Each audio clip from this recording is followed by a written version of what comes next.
ઘોડ ગામનો એક મોટો નિર્ણય. ગ્રામજનોએ બેઠક બોલાવી અને મહત્વના નીતિ નિયમો અમલમાં મૂક્યા. છોકરા છોકરી ભાગી જતા હોવાના કિસ્સાઓને ધ્યાનમાં રાખીને કડક નિર્ણય કરાયો. ગામમાંથી કોઈ છોકરો કે છોકરી ભાગી જાય તો તેના પરિવાર સાથે કોઈ પણ વ્યવહાર કરશે તો 1 લાખનો દંડ ફટકારવામાં આવશે. ગામમાં કોઈ પણ પ્રસંગે ડીજે પર સંપૂર્ણ પ્રતિબંધ અને ગામમાં દારૂ વેચનાર પકડાય તો તેના પર 51,000નો દંડ કરવામાં આવશે. ગામના લોકો દ્વારા સામાજિક શિસ્ત અને શાંતિ જળવાઈ રહે તે માટે નિર્ણય કરવામાં આવ્યો છે. વધુ માહિતી મેળવીએ બનાસકાંઠાથી સંવાદદાતા કિશોર તુવર જોડાયા છે. કિશોર, જે રીતે ગામ લોકોએ નિર્ણય કર્યો છે અને આ નિર્ણય સાથે ગામમાં કેટલા લોકો સહમત છે, કેટલા લોકો અસહમત છે?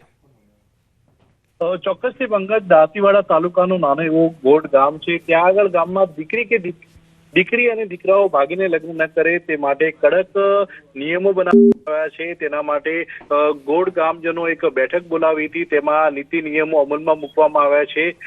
મોટાભાગના લોકો જે છે આ નીતિ નિયમોથી સંમત હોય તેવું બેઠકમાં લાગી રહ્યું હતું અને નિયમ બનાવવામાં આવ્યો છે. ગામમાંથી કોઈ દીકરો કે દીકરી ભાગી જાય તો તેના પરિવાર સાથે કોઈ પણ વ્યવહાર કરવો નહીં અને 1 લાખનો દંડ ફરવામાં આવ્યો છે. તે ઉપરાંત ગામમાં કોઈ પણ પ્રસંગે ડીજે પર સંપૂર્ણ પ્રતિબંધ મૂકવામાં આવ્યો છે. તે ઉપરાંત ગામમાં દારૂ વેચનાર કે પીનાર પકડાય તો તેના પર પણ 51,000નો દંડ જે છે તે નક્કી કરવામાં આવ્યો છે અને નક્કી કરેલા નિયમો તોડનાર વ્યક્તિ સાથે ગામની અંદર તમામ સામાજિક અને વ્યવહારિક વ્યવહાર પણ બંધ કરવાની અત્યારે આ નિયમ બનાવવામાં આવ્યો છે. હવે જોવાનું એ રહે છે કે કેટલા દિવસ સુધી આ નિયમ જળવાઈ રહે છે. પંકજ. જી કિશોર, આભાર માહિતી આપવા માટે.